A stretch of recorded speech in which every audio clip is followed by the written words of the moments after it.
നിയുക്ത മന്ത്രിമാർ വേദിയിലേക്ക് കയറുന്നു. സത്യപ്രതിജ്ഞാ ചടങ്ങിന് മുന്നോടിയായി ഇപ്പോൾ PC Vishnunath, AP Anilkumar, Mons Joseph എന്നിവർ വേദിയിലേക്ക് കയറിയിട്ടുണ്ട്. വിവിധ രാഷ്ട്രീയ പാർട്ടികളുടെ പ്രതിനിധികൾ, നേതാക്കൾ എന്നിവരുമൊക്കെ ഈ സത്യപ്രതിജ്ഞാ ചടങ്ങിന് സാക്ഷ്യം വഹിക്കുന്നതിനായി ഇപ്പോൾ ഇവിടെ എത്തിച്ചേർന്നിട്ടുണ്ട്. തിരുവനന്തപുരത്തെ സെൻട്രൽ സ്റ്റേഡിയം ഇതുവരെ കണ്ടിട്ടില്ലാത്ത വിധമുള്ള വലിയ ജനക്കൂട്ടത്തിനാണ്, ആബാലവൃദ്ധം ജനങ്ങളും ഇവിടെ കൊഴുകിയെത്തിയിരിക്കുന്നു എന്നതിനാണ് ഇപ്പോൾ ഈ സെക്രട്ടേറിയറ്റിന്റെ സമീപമുള്ള സെൻട്രൽ സ്റ്റേഡിയം സാക്ഷ്യം വഹിക്കുന്നത്. നേതാക്കളെ കാണുമ്പോഴൊക്കെ പ്രവർത്തകർ രമേശ് ചെന്നിത്തല വേദിയിലേക്ക് എത്തുന്നു. PC വിഷ്ണുനാഥും രമേശ് ചെന്നിത്തലയും ആശ്ലേഷിക്കുകയാണ്. PC വിഷ്ണുനാഥും രമേശ് ചെന്നിത്തലയും ആശ്ലേഷിക്കുന്നു. ഇപ്പോൾ ഇതാ ആഭ്യന്തര വകുപ്പിന്റെ ചുമതലയിലേക്ക് മന്ത്രിയാകാൻ ഒരുങ്ങുന്ന രമേശ് ചെന്നിത്തല വേദിയിലേക്ക് കയറുകയാണ്. PC വിഷ്ണുനാഥിനെ ആശ്ലേഷിച്ചുകൊണ്ട് വേദിയിലേക്ക് കയറുന്നു. മോൻസ് ജോസഫ് ഇപ്പോൾ വേദിയിലുണ്ട്. AP അനിൽകുമാർ വേദിയിലേക്ക് കയറുന്നു. KA തുളസി വേദിയിലേക്ക് കയറുന്നു. നിയുക്ത മന്ത്രിമാരാണ്. ബിന്ദു കൃഷ്ണ വേദിയിലേക്ക് കയറുന്നു.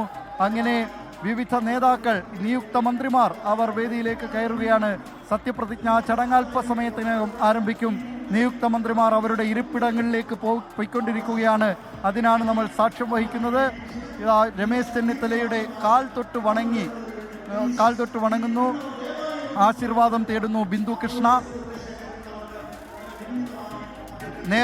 വളരെ നേരത്തെ തന്നെ UDF കൺവീനർ അടൂർ പ്രകാശ് വേദിയിലെത്തിയിരുന്നു. ഇപ്പോൾ നിയുക്ത മന്ത്രിമാർ ഇപ്പോൾ അവരവരുടെ സീറ്റുകളിലേക്ക്, അവരവരുടെ ഇരിപ്പിടങ്ങളിലേക്ക് പോവുകയാണ്. രമേശ് ചെന്നിത്തല, PC വിഷ്ണുനാഥ്, KA തുളസി, ബിന്ദു കൃഷ്ണ, മോൻസ് ജോസഫ് എന്നിവർ, AP അനിൽകുമാർ എന്നിവർ ഇതിനകം വേദിയിൽ എത്തിച്ചേർന്നിട്ടുണ്ട്. അല്പസമയത്തിനകം സത്യപ്രതിജ്ഞാ ചടങ്ങ് ആരംഭിക്കും. ഇപ്പോൾ ഇതാ PK ബഷീർ കൂടി, ഏറനാട്ടിൽ നിന്ന് വിജയിച്ച മുസ്ലിം ലീഗിന്റെ MLA ആയിരുന്ന, തുടർച്ചയായി ജയിച്ചു വരുന്ന PK ബഷീർ മന്ത്രിസഭയിലേക്ക് സത്യപ്രതിജ്ഞ ചെയ്യാൻ ഒരുങ്ങുകയാണ്. അദ്ദേഹം ഇതാ ഇപ്പോൾ വേദിയിലെത്തിയിരിക്കുകയാണ്. UDF കൺവീനർ അടൂർ പ്രകാശിനെ കണ്ട് അദ്ദേഹം അടൂർ പ്രകാശുമായി അതാ കാണുന്നുണ്ട്. ഹസ്തദാനം ചെയ്തിട്ട് ഇപ്പോൾ PK ബഷീർ അദ്ദേഹത്തിൻ്റെ ഇരിപ്പിടത്തിലേക്ക് നീങ്ങുകയാണ്. നിയുക്ത മന്ത്രിമാരൊക്കെ ഇതാ വന്നുകൊണ്ടിരിക്കുന്നു. വേദിയിൽ അവരവരുടെ ഇരിപ്പിടങ്ങളിലേക്ക് എത്തിക്കൊണ്ടിരിക്കുകയാണ്. നിരവധി പ്രവർത്തകർ കേരളത്തിൻ്റെ വിവിധ ഭാഗങ്ങളിൽ നിന്ന്, അങ്ങ് കാസർഗോഡ് മുതൽ ഇങ്ങ് തിരുവനന്തപുരം പാറശാല വരെയുള്ള UDF പ്രവർത്തകരാണ് ഈ സത്യപ്രതിജ്ഞാ ചടങ്ങിന് സാക്ഷ്യം വഹിക്കുന്നതിനായി ഇപ്പോൾ എത്തിച്ചേർന്നിരിക്കുന്നത്. റോജി M ജോൺ വേദിയിലെത്തിയിട്ടുണ്ട്. റോജി M ജോൺ രമേശ് ചെന്നിത്തലയെയും മോൻസ് ജോസഫിനെയും ഹസ്തദാനം ചെയ്യുന്നു. നമുക്ക് വേദിയിൽ കാണാം. മോൻസ് ജോസഫും രമേശ് ചെന്നിത്തലയും സംസാരിക്കുന്നുണ്ട്. നിരവധി നേതാക്കൾ ഇപ്പോൾ ഇവിടേക്ക് എത്തിക്കൊണ്ടിരിക്കുകയാണ്.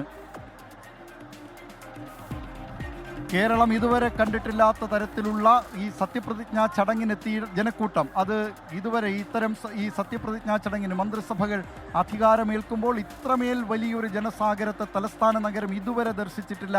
കേരളത്തിൻ്റെ ചരിത്രത്തിൽ ഇതുവരെ ഇത്രയും വലിയ ആൾക്കൂട്ടം സത്യപ്രതിജ്ഞാ ചടങ്ങിന് സാക്ഷ്യം വഹിക്കാൻ എത്തിയിട്ടില്ല. അത്ര വലിയ ആൾക്കൂട്ടമാണ്. തിരുവനന്തപുരം സെൻട്രൽ സ്റ്റേഡിയത്തിന് ഉൾക്കൊള്ളാവുന്നത്ര വളരെ വലിയ ആൾക്കൂട്ടമാണ് ഇപ്പോൾ ഈ സെക്രട്ടേറിയറ്റിന് സമീപമുള്ള സെൻട്രൽ സ്റ്റേഡിയത്തിലേക്ക് സത്യപ്രതിജ്ഞാ ചടങ്ങ് സാക്ഷ്യം വഹിക്കുന്നതിനായി എത്തിച്ചേർന്നിരിക്കുന്നത്. ഇപ്പോൾ അനൂപ് ജേക്കബ്, കേരള കോൺഗ്രസ് ജേക്കബിൻ്റെ പ്രതിനിധിയായി മന്ത്രിസഭയിലേക്ക് സത്യപ്രതിജ്ഞ ചെയ്യാനൊരുങ്ങുന്ന അനൂപ് ജേക്കബ് എത്തുന്നു. വേദിയിൽ നിയുക്ത മന്ത്രിമാർ അവരവരുടെ ഇരിപ്പിടങ്ങളിലേക്ക് എത്തിക്കൊണ്ടിരിക്കുകയാണ്. സത്യപ്രതിജ്ഞാ ചടങ്ങ് 10 മണിക്കാണ് ആരംഭിക്കുക. ഈ സത്യപ്രതിജ്ഞാ ചടങ്ങിൽ പങ്കെടുക്കുന്നതിന് കോൺഗ്രസ് നേതാക്കളായ രാഹുൽ ഗാന്ധി, പ്രിയങ്ക ഗാന്ധി, മല്ലികാർജുൻ ഖാർഗെ എന്നിവരും കോൺഗ്രസ് ഭരിക്കുന്ന സംസ്ഥാനങ്ങളിലെ മുഖ്യമന്ത്രിമാരും എത്തിച്ചേരും.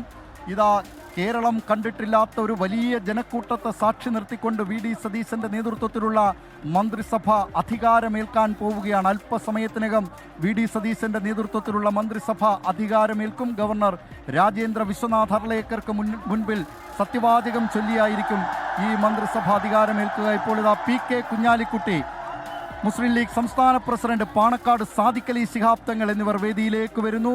വലിയ കയ്യടികളോടെയാണ് ജനക്കൂട്ടം അവരെ വേദിയിലേക്ക് സ്വീകരിക്കുന്നത്. വേദിയിലുള്ള നേതാക്കൾക്ക് ഹസ്തദാനം ചെയ്ത് പ്രിയങ്ക ഗാന്ധിയും രാഹുൽ ഗാന്ധിയും എയർപോർട്ടിന് പുറത്തേക്ക് വരികയാണ്. പ്രിയങ്ക ഗാന്ധിയും രാഹുൽ ഗാന്ധിയും എയർപോർട്ടിന് പുറത്തേക്ക് വന്നിരിക്കുന്നു. മല്ലികാർജുൻ ഖർഗെയും കൂടെയുണ്ട്. അല്പസമയത്തിനും അവർ ഇങ്ങോട്ടേക്ക് എത്താൻ പോകുന്നു. അവരോട് എത്തുന്ന താമസം മാത്രമേ. AM Shamseer, speaker AM Shamseer ഇങ്ങോട്ടേക്ക് എത്തുകയാണ്. ഒരു പക്ഷേ ഇടതുപക്ഷത്തു നിന്നുള്ള ഇങ്ങോട്ടേക്ക് ഇപ്പോഴെത്തുന്ന ആദ്യ നേതാവ് മുൻ സ്പീക്കർ എൻ ശംസ. എന്തായാലും രാഹുൽ ഗാന്ധി, പ്രിയങ്ക ഗാന്ധി, മല്ലികാർജ്ജുൻ ഖാർഗെ ഇങ്ങോട്ടേക്ക് എത്താൻ പോകുന്നു. ബാക്കി എല്ലാവരും വേദിയിലേക്ക് എത്തിയിരിക്കുന്നു. P C Vishwanath, P K Kunhalikutty, Mons Joseph, Ramesh Chennithala, Anilkumar, നിയുക്ത മുഖ്യമന്ത്രി വി ഡി സതീശൻ അടക്കമുള്ളവർ എത്തിക്കഴിഞ്ഞു. എല്ലാവരും എത്തിയിരിക്കും. ഇനി സമയം 9 മണി കഴിഞ്ഞ് 42 മിനിറ്റ് ആകുമ്പോഴേക്കും ഇനിയിപ്പോൾ ഏതാനും മിനിറ്റുകളുടെ സമയം മാത്രമാണ് ബാക്കി. ഇത് വളരെ കൃത്യനിഷ്ഠ, വളരെ ഷാർപ്പായി കൃത്യസമയത്ത് 10 മണി മുതൽ 10 മണി തന്നെയാണ്. അതെല്ലാം അങ്ങോട്ടും ഇങ്ങോട്ടും മാറ്റം ഉണ്ടാവില്ല. ഇനിയിപ്പോൾ രാഹുൽ ഗാന്ധിയും പ്രിയങ്ക ഗാന്ധിയും മല്ലികാർജ്ജുൻ ഖാർഗെയും ഇങ്ങോട്ടേക്ക് എത്തേണ്ട താമസമേ ഉള്ളൂ. ബാക്കി രേവന്ത് റെഡ്ഡി അടക്കമുള്ളവർ ഇങ്ങോട്ടേക്ക് പുറപ്പെട്ട് കഴിഞ്ഞിരിക്കുന്നു. നിയുക്ത മുഖ്യമന്ത്രി വി ഡി സതീശൻ ഇങ്ങോട്ടേക്ക് എത്തിക്കഴിഞ്ഞു. പിണറായി വിജയൻ, മുൻ മുഖ്യമന്ത്രി പിണറായി വിജയൻ സത്യപ്രതിജ്ഞാ ചടങ്ങിനായി ഇങ്ങോട്ടേക്ക് ഇറങ്ങുന്ന, വേദിയിലേക്ക് എത്തുന്ന ദൃശ്യങ്ങളാണ് പ്രേക്ഷകർ കാണുന്നത്. മുൻ മുഖ്യമന്ത്രി പിണറായി വിജയൻ ഇങ്ങോട്ടേക്ക് സത്യപ്രതിജ്ഞാ വേദിയിലേക്ക് എത്തുന്ന ദൃശ്യങ്ങളാണ് പ്രേക്ഷകർ ഇപ്പോൾ കാണുന്നത്. ഇവിടെ എല്ലാം സെറ്റാണ്. ഇവിടെ കാര്യങ്ങളൊക്കെ സെറ്റാണ്. ഇവിടെ സെൻട്രൽ സ്റ്റേഡിയം അതിന്റെ കപ്പാസിറ്റിക്ക് പരമാവധി, അതിന്റെ കപ്പാസിറ്റി എത്രയാണോ അതിനേക്കാൾ ഇനി അത് ഉൾക്കൊള്ളാൻ കഴിയില്ല. അതുപോലെ ഒരുപക്ഷെ സെൻട്രൽ സ്റ്റേഡിയം ഇതുവരെ കണ്ട ഏറ്റവും വലിയ ജനക്കൂട്ടങ്ങളിലൊന്നാണ്, അല്ലെങ്കിൽ ഏറ്റവും വലിയ ജനക്കൂട്ടം എന്നതിന് കൃത്യമായി പറയാൻ കഴിയുന്ന രീതിയിൽ ജനക്കൂട്ടം ഇങ്ങോട്ടേക്ക് ഓരോരോ നേതാക്കളെ എത്തുകയാണ്.